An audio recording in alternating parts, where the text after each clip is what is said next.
नमस्ते dear students, welcome to all. स्वागत है आप सभी का पीटी एजुकेशन पे एक बार फिर से। मेरा नाम है राहुल हंस चौधरी और आज जो हम सेशन करेंगे वो करेंगे दिसंबर करंट अफेयर्स एमसीक्यूज पार्ट 4। कुल मिला के हमारे हो चुके हैं 133 सेशन और इस पार्ट 4 को कंप्लीट करते ही आप मेरे साथ दिसंबर के कर लेंगे टॉप 100 एमसीक्यूज। तो कैसा लगा आपको टॉप 100 एमसीक्यूज जरूर बताइएगा। साथ ही साथ जिन लोगों को इनका पीडीएफ चाहिए वो कमेंट थ्रेड में प्लीज लिखिए दैट यस सर हमें पीडीएफ चाहिए, अदरवाइज तो फिर फायदा ही क्या पीडीएफ देने का, राइट। तो थोड़ा बताइए कि आपकी क्या मंशा है, आप पीडीएफ चाहते हैं इसका या नहीं चाहते हैं, ताकि आप इसे अच्छे से रिवाइज कर सकें, राइट। चलिए, बाकी अगर रिवाइज करना है तो एक तरीका और भी है कि आप प्लेलिस्ट में जाके दोबारा वीडियोस को देख के और प्रॉपर नोट्स बना के रिवाइज कर सकते हैं, वो सबसे बेस्ट मेथड होता है। चलिए शुरू करते हैं आज का काम। सबसे पहला सवाल स्पोर्ट्स से related. When will FIFA under 20 and under 17 world cup be held? तो अभी हाल ही में कोविड के चलते इनको पोस्टपोन किया गया, फीफा अंडर 20 और अंडर 17 वर्ल्ड कप। तो कब होने वाले हैं ये? 2022, 2023, 2024 या 2025? क्या होगा right answer? And the correct answer is 2023। समझ रहे हैं आप कोविड का इंपैक्ट कितना खतरनाक है? मतलब कि 2021 में जो होने वाला था वो 2022 में भी नहीं होगा, सीधा 2023 को कर दिया गया है। फीफा अंडर 20 जो होने वाला था ये इंडोनेशिया में होने वाला था इस साल 2021 में, और साथ ही साथ अंडर 17 जो होने वाला था वो पेरू में होने वाला था। तो ये भी आप ध्यान रखें, ये पेरू और इंडोनेशिया में होने वाले थे लेकिन इसको पोस्टपोन करके 2023 में कर दिया गया। Next question, national good governance day हम कब मनाते हैं? नेशनल गुड गवर्नेंस डे 31 नवंबर, 22 दिसंबर, 25 दिसंबर या 31 दिसंबर? क्या होगा right answer? And the correct answer is 25 दिसंबर।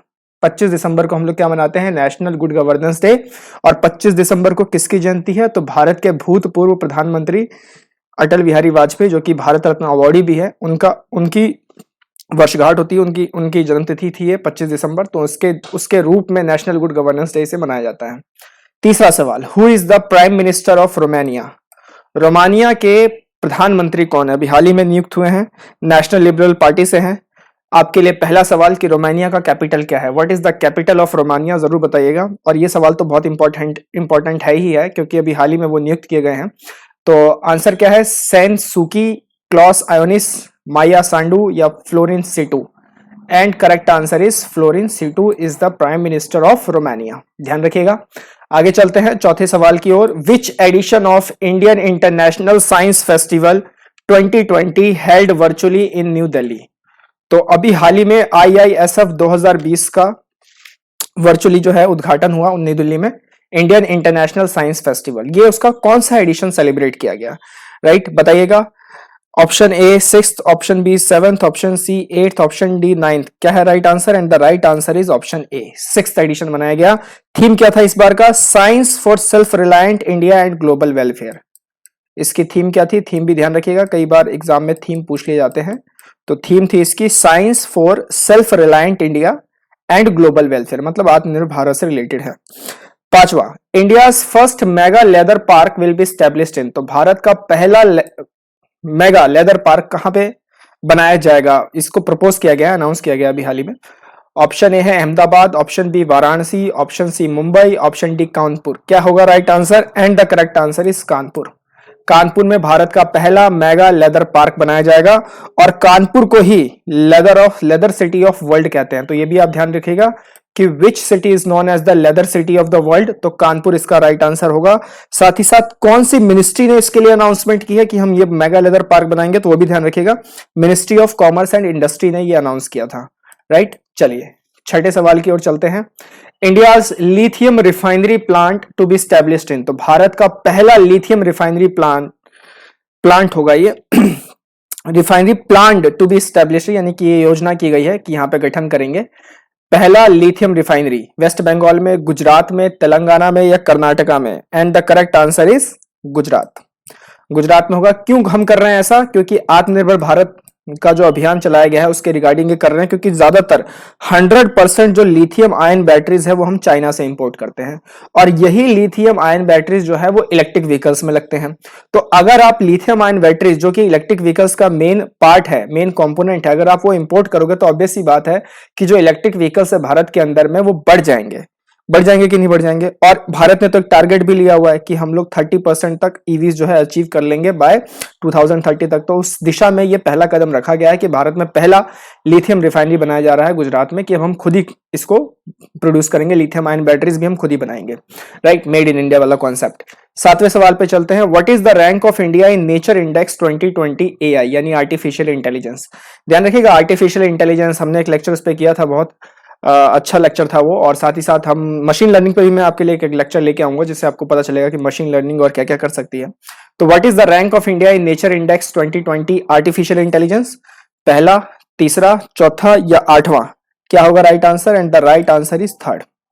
भारत की जो इसमें रैंक है वो है तीसरी रैंक है। और इसको रिलीज कौन करता है? तो एक नेचर रिसर्च करके एक इंटरनेशनल ऑर्गेनाइजेशन है, वो इसको पब्लिश करती है। तो ये ध्यान रखिएगा, नेचर से ही उनका नाम है, नेचर रिसर्च उस इंटरनेशनल एजेंसी का नाम है। पहले पायदान पे है चाइना नेचर इंडेक्स 2020 एआई में, और दूसरे पे है अमेरिका, ये भी साथ में ध्यान रखिएगा। आठवें सवाल की ओर चलते हैं, रिसेंटली ई संपदा ऐप, इस पे भी हमने एक लेक्चर किया था, 5 फैक्ट्स की सीरीज में मैंने इसको कवर अप किया था। ई संपदा ऐप जो है अभी हाल ही में लॉन्च किया गया है। तो किस मिनिस्ट्री ने इसको लॉन्च किया है? और ये काम करती है गवर्नमेंट ऑफ इंडिया के स्टेट सर्विसेज के क्षेत्र में। पहला है होम मिनिस्ट्री, दूसरा है फाइनेंस मिनिस्ट्री, तीसरा है ministry of commerce and industry, चौथा है ministry of house and urban affairs, housing and urban affairs, right. कौन सा होगा सही ऑप्शन बताइए फटाफट, जल्दी लॉक कीजिए अपना answer. And the correct answer is ministry of housing and urban affairs. यही वो मिनिस्ट्री है जिन्होंने ई संपदा नामक जो ऐप है वो लॉन्च किया है। और इसके पीछे की मंशा क्या थी? One nation one system generate करने की। तो ध्यान रखिएगा, एक राष्ट्र एक प्रणाली। आगे चलते हैं 9वें सवाल की ओर, India first driverless operated train launched by, तो भारत का पहला ड्राइवरलेस मेट्रो ट्रेन जो है अभी लॉन्च किया गया है, right. Driverless operated metro train होना चाहिए, मेट्रो रेल भी आप यहाँ लिख सकते हैं, अदरवाइज तो फिर गड़बड़ हो जाएगी थोड़ी सी। तो मेट्रो मैंने मेंशन कर दिया है। भारत का पहला driverless operated metro train launched bye DMRC Delhi metro rail corporation, MMRC Mumbai metro rail corporation, Kolkata metro rail corporation या फिर चेन्नई मेट्रो रेल लिमिटेड। क्या होगा राइट आंसर? हमने एक लेक्चर इस पे किया था, एआई का उसमें इस्तेमाल किया गया है, लोगों को पता भी नहीं था, मेजेंटा लाइन पे इसको यूज किया गया है। और करेक्ट आंसर इज डीएमआरसी। तो डीएमआरसी ने इसको लॉन्च किया है, ध्यान रखिएगा।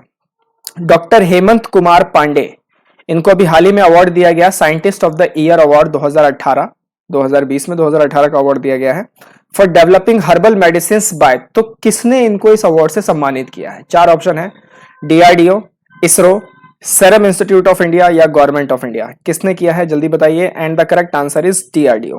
डीआरडीओ ने इनको किया है। इन्होंने मतलब कुछ डेवलप किया था, बायो एनर्जी रिसर्च में कुछ इन्होंने काम किया था उत्तराखंड में ही, जो कि एक डीआरडीओ का ही एक पार्ट है, डिफेंस इंस्टीट्यूट है। और 25 साल से वो इसमें लगे हुए थे। तो इन्होंने हर्बल मेडिसिन के क्षेत्र में मतलब कुछ काम अच्छा किया। तो that's why he has been awarded as scientist of the year award 2018। तो ये आप ध्यान रखिएगा, नाम भी याद रखिएगा, कई बार नाम पूछ लेंगे तो नाम याद रखना है, डॉक्टर हेमंत कुमार पांडे, राइट। चलिए अब आगे बात करते हैं हम। 10 सवाल तो हमारे हो गए। अब आपके लिए एक इंफॉर्मेशन क्या है कि करंट अफेयर्स की एनुअल कंपाइलेशन पीटी एजुकेशन के बुक स्टोर पे लॉन्च हो चुकी है। आप में से जो लोग चाहते हैं कि एनुअली हम रीड कर लें, हमारे पास पूरा मटेरियल आ जाए, पूरा लाइन वाइज नेशनल अफेयर्स क्या है, स्टेट अफेयर्स क्या है, फॉरेन अफेयर्स क्या है, गवर्नमेंट स्कीम्स क्या है, तो पूरी कंपाइलेशन आपको इसमें मिलेगी। दिए हुए लिंक पे जाके क्लिक कीजिए, अपनी पीडीएफ फाइल ऑर्डर कीजिए, डाउनलोड कीजिए और अपनी लाइब्रेरी बनाइए और पढ़िए, एंजॉय कीजिए। चलते हैं 11वें सवाल की ओर। PASSEX held between Indian navy and navy of. PASSEX एक तरीके की एक्सरसाइज है, पैसेज एक्सरसाइज इसे कहा जाता है, इसलिए शॉर्ट फॉर्म में पासेक्स लिखा हुआ है, पैसेज एक्सरसाइज। तो ये भारतीय नेवी और किस देश की नेवी के बीच की एक्सरसाइज है? नेवल एक्सरसाइज है बेसिकली। इंडोनेशिया, सिंगापुर, वियतनाम या ताइवान। क्या होगा right answer? And the correct answer is Vietnam. South China Sea में ये इसको किया गया था, तो वियतनाम जो है वो बिल्कुल सही जवाब है। पासेक्स जो है इंडियन नेवी और वियतनाम की नेवी के बीच में हेल्ड हुआ था। आपके लिए आज का दूसरा सवाल कि वियतनाम की कैपिटल क्या है बताइएगा, right. What is the capital of Vietnam? Comment third में जरूर बताइएगा। 12वें सवाल की ओर चलते हैं। Padma Shri awardee late Shri Sunil Kothari belongs to, अभी हाल ही में इनका निधन हुआ, लेट श्री सुनील कोठारी। ये किस फील्ड से रिलेटेड थे? म्यूजिक से थे, डांस से थे, पॉलिटिक्स से थे या स्पोर्ट्स से थे? किससे रिलेटेड है? And the correct answer is dance. ये डांस से रिलेटेड थे। इनको कुछ अवार्ड भी मिले हुए थे, पद्मश्री भी मिला हुआ था, साहित्य अकेडमी अवार्ड भी इनको मिला हुआ था, राइट। तो इनका नाम आप याद रखिएगा, सुनील कोठारी, डांस से ये रिलेटेड है। 27 दिसंबर 2020, 13वें सवाल की ओर हम हैं, right. 27 December 2020 declared as first ever international day of epidemic preparedness by. तो 27 दिसंबर को हमने क्या सेलिब्रेट किया? पहली बार हमने इसको एनुअली ऑब्जर्व किया, first time, international day of epidemic preparedness. क्योंकि अब ये बात चल रही थी कि जैसे कोरोना वायरस आया तो उसके बाद ये बात रखी गई कि एक ग्लोबल पैमाने पर टीम बनाई जाए जो लगातार ऐसे ऐसे वायरसेस, क्योंकि नेचर तो बहुत ही विशाल है और महाकाय है, उनके आगे तो हमारी कोई औकात नहीं, राइट।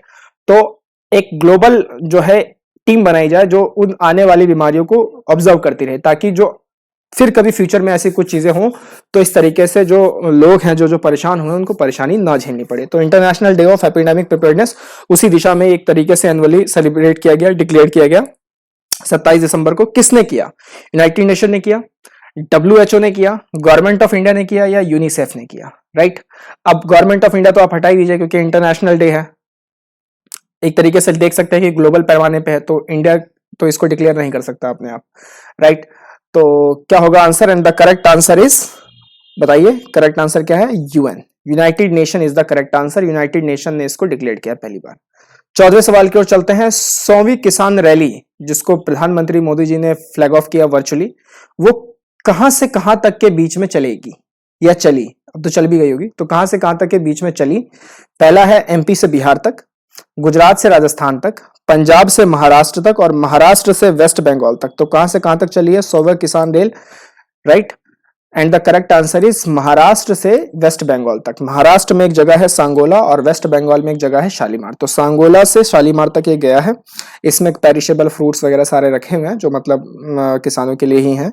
और पहली किसान रेल, तो आज का आपका तीसरा सवाल कि जो पहला किसान रेल जो था वो कहां से कहां तक के बीच में चला। ये याद रखिएगा, यूपी सिविल सर्विसेज के एग्जाम में इस बार आया हुआ है ये सवाल कि पहली किसान रेल कहां से कहां तक के बीच में चली थी। ये तीसरा सवाल है आपका। कमेंट थ्रेड में जरूर जवाब दीजिए, जिनको मालूम है वो जवाब दीजिए ताकि जिनको नहीं मालूम है उनको भी जवाब का मालूम चल सके। तो राइट, ऐसे ही हम एक दूसरे की हेल्प कर पाएंगे। 15वें सवाल पे चलते हैं। Name India's first city fulfil his day energy needs by solar energy. तो भारत का वो पहला शहर जिसने अपने दिनचर्या की सारी जो ऊर्जा है वो सोलर एनर्जी से फुलफिल कर ली है, वो कौन सा है? अभी हाल ही में राष्ट्रपति जी ने उसको बोला भी था, उसको मतलब वहां गए थे, विजिट किया था, तो उस शहर का नाम भी लिया था। क्या शहर है बताइए? पांडिचेरी, चंडीगढ़, पणजी या दीव? क्या होना चाहिए? And the correct answer is, बिल्कुल सही सोच रहे हैं आप, Diu is the correct answer. ये आप ध्यान रखिएगा। Right, India's first city to fulfil his day energy needs by solar energy, सौर ऊर्जा।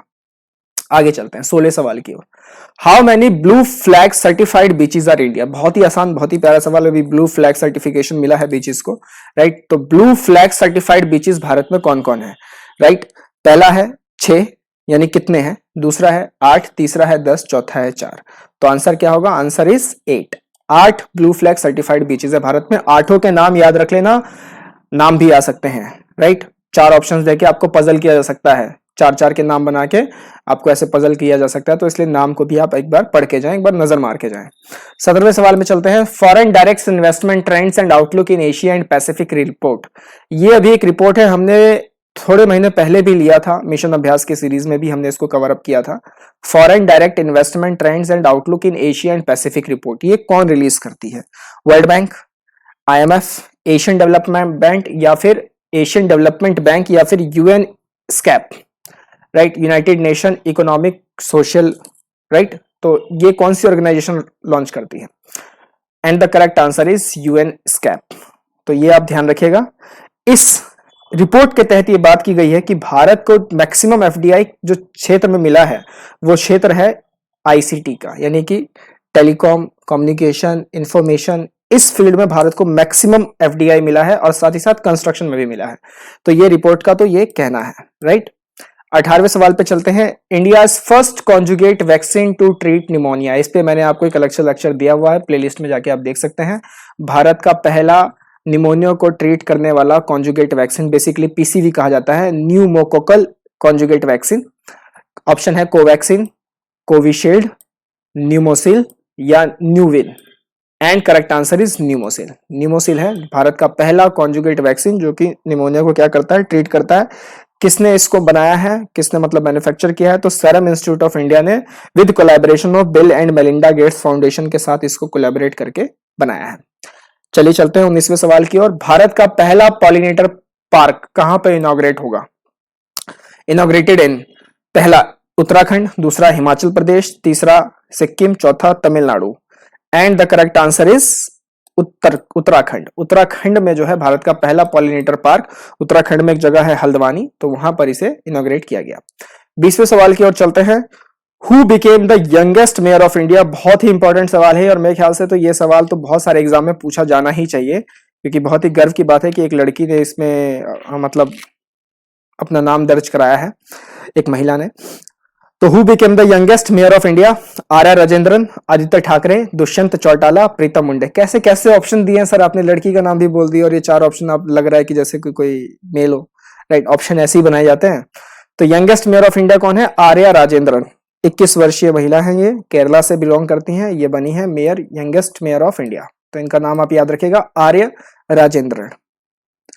चलते हैं 21वें सवाल की ओर। जल्दी ही हम अपने 25 सवाल को कवर अप करके फिर 100 एमसीक्यूज हमारे ये पार्ट 4 में 4 भागों में कंप्लीट हो जाएंगे। राइट, 21वें सवाल को देखते हैं। India's first social impact bond signed between Pimpri Chinchwad municipal corporation and, ये भी हमने 5 फैक्ट्स की सीरीज में लिया था कि भारत का पहला सोशल इंपैक्ट बॉन्ड जो है साइन किया गया है पीसीएमसी और किसके बीच साइन किया गया? यूएनईपी, यूएनडीपी इंडिया, यूनेस्को या World Bank. And the correct answer is UNDP India के साथ भारत ने पहला अपना सोशल इंपैक्ट बॉन्ड साइन किया। राइट, तो ध्यान रखिएगा। 22वें सवाल की ओर चलते हैं। What is the theme of World AIDS Day 2020? कब मनाते हैं वर्ल्ड एड्स डे? तो आज का आपका 5वां सवाल कि when we annually observe World AIDS Day, date का नाम बताइए। थीम क्या थी वो हम इस जवाब में जान लेंगे। Global problem of HIV, stop before it's late, transition to adulthood, global solidarity, resilient HIV services. And correct answer is global solidarity resilient HIV services. तो थीम मैंने आपको बता दिया, डेट आप मुझे बता दीजिए कमेंट थ्रेड में। चलते हैं 23वें सवाल की ओर। विच स्टेट हैज एस्टेब्लिश्ड गौ cabinet for protection and promotion of cattle in state? गौ कैबिनेट बनाई गई है। राइट, तो गौ कैबिनेट जो है वो किस राज्य ने स्टैब्लिश किया है? मध्य प्रदेश ने, उत्तर प्रदेश ने, ओडिशा ने या बिहार ने? एंड करेक्ट आंसर क्या होना चाहिए? बताइए बताइए। Correct answer is Madhya Pradesh. Madhya Pradesh ने ही ये मतलब कैबिनेट बनाई है, gau cabinet for protection and promotion of cattle in the state. 24वें सवाल पे चलते हैं। What is the rank of India in global terrorism index 2020? तो भारत की ग्लोबल टेररिज्म इंडेक्स 2020 में क्या रैंक आई है? 6ठी रैंक है, 8वीं रैंक है, 10वीं रैंक है या 15वीं रैंक है? तो क्या रैंक होगी? And the answer is a.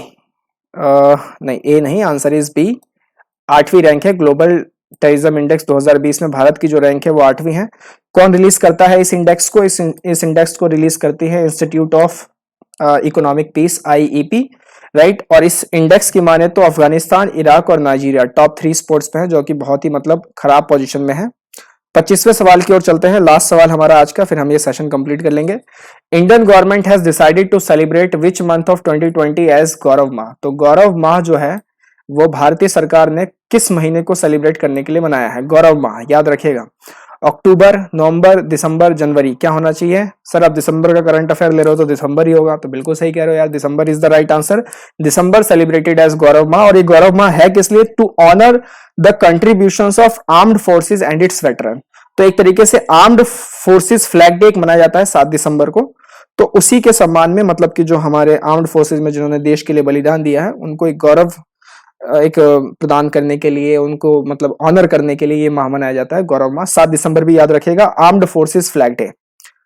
Armed forces flag day कब मनाया जाता है? 7 दिसंबर, तो ये आप याद रखिएगा, आर्म्ड फोर्सेज फ्लैग डे। तो कैसे लगे आपको 25 सवाल, जरूर बताइएगा हमें। इसके साथ हमने 100 एमसीक्यू जो है वो दिसंबर की कंप्लीट कर ली है। एक बिल्कुल मतलब आपका टॉप लेवल का जो एक तरीके से प्रिपरेशन है वो आपका कंप्लीट हो जाएगा अगर आप ये 100 क्वेश्चंस को देख लेते हैं तो। राइट, और एक जरूरी सूचना कि आप में से जितने लोग चाहते हैं कि एडिटोरियल्स को कैसे पढ़ना है, कैसे नोट्स बनाने हैं, कैसे मतलब चीजों को अपने आप को मजबूत करना है, कैसे एक इंटेलेक्चुअल माइंड बनाना है, एक पावर हाउस बनाना है खुद को, किस तरीके से एक मतलब कि कनेक्टिंग द डॉट्स करना है, सरकार की पॉलिसीज कथनी और करनी को कैसे जोड़ना है, तो ये सब आपको इस सेशन में मिलेगा सीए बूस्टर प्रीमियम लेवल 1 में। और अगर आप चाहते हैं कि और पढ़ना और एडिटोरियल्स, और वो भी वेरियस न्यूज़पेपर्स के, कोई एक न्यूज़पेपर को इसमें कवर अप नहीं किया गया है, इसमें बहुत सारे न्यूज़पेपर्स को कवर अप किया गया है, कुछ स्टैंडर्ड इंटरनेशनल मैगजीन्स को भी कवर अप किया गया है, तो इसके लिए आप पावर ऑफ 10 में एनरोल कर सकते हैं। जल्दी एनरोल कीजिए दिए हुए लिंक पे, अपने दोस्तों को भी कराइए, परिवारों को भी कराइए और मजा लीजिए। Right, open for everyone, not for the aspirants but for the working professionals also, right? Wonderful PT resources are waiting for you. लगातार जो लिंक्स है वो सारी की सारी अपडेट होती जा रही हैं, अच्छे से इनका लाभ उठाएं, make the most use of it. मिलेंगे अगले सेशन में, टिल देन टेक केयर, नमस्ते, जय हिंद।